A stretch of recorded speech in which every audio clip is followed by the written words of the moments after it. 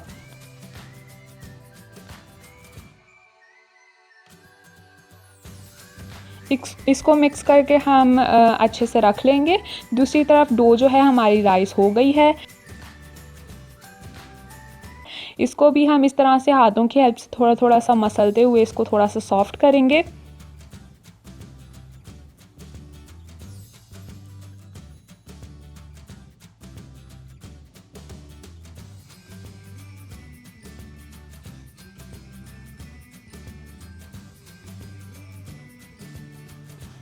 और इसको सॉफ्ट कर लेने के बाद अब हम इसके इस तरह से छोटे छोटे से पेड़े बना लेंगे।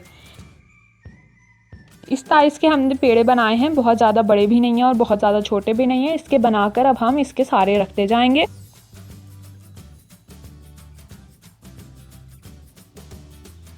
जब हमारे सारे पेड़ तैयार हो जाएं, अब यहाँ पर हमने इसको लेना है और थोड़ा सा हाथों की हेल्प से ही इसको थोड़ा सा बड़ा कर लेना है।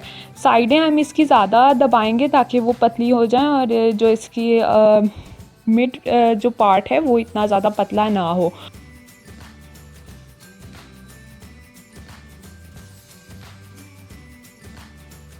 और इस तरह से इसमें 1 टेबलस्पून के करीब हमने वो फिलिंग जो तैयार करके रखी थी वो डाली है और इसको सारी कॉर्नर से लेकर इसको हमने इस तरह से बंद करके इस तरह से दोबारा से इसका एक बंद सी शेप बना ली है।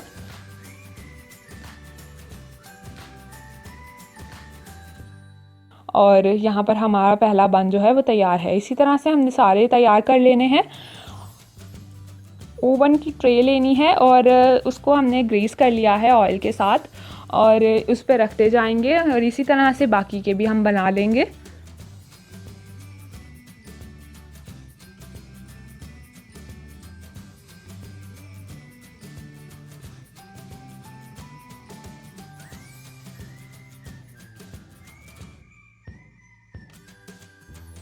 यहाँ पर आप देख लीजिए हमारे सारे बन जो हैं वो तैयार हो गए हैं। दूसरी तरफ मैंने यहाँ पर एक अंडा लिया है जिसको फेंट कर अच्छे से और इसको हमने ब्रश की हेल्प से ही इसके ऊपर लगा लिया है। अच्छे से अंडा इसके ऊपर स्प्रेड कर लेने के बाद यहाँ पर मैंने इस पर थोड़ा से तेल जो है वो स्प्रिंकल किए हैं। जब हमने इसका पेड़े बनाने स्टार्ट किए थे तभी हमने ओवन को जो है वो चला दिया था और तकरीबन 15 मिनट के लिए प्री हीट किया हुआ है 180 डिग्री पर और अब हम इसको 180 डिग्री पर ही रख कर तकरीबन 25 मिनट के लिए बेक होने देंगे।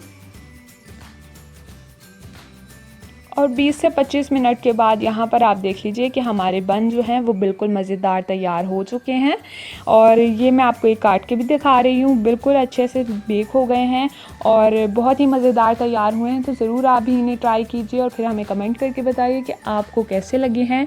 वीडियो पसंद आई हो तो लाइक शेयर एंड चैनल को सब्सक्राइब ज़रूर कर दीजिएगा and thank you for watching the video.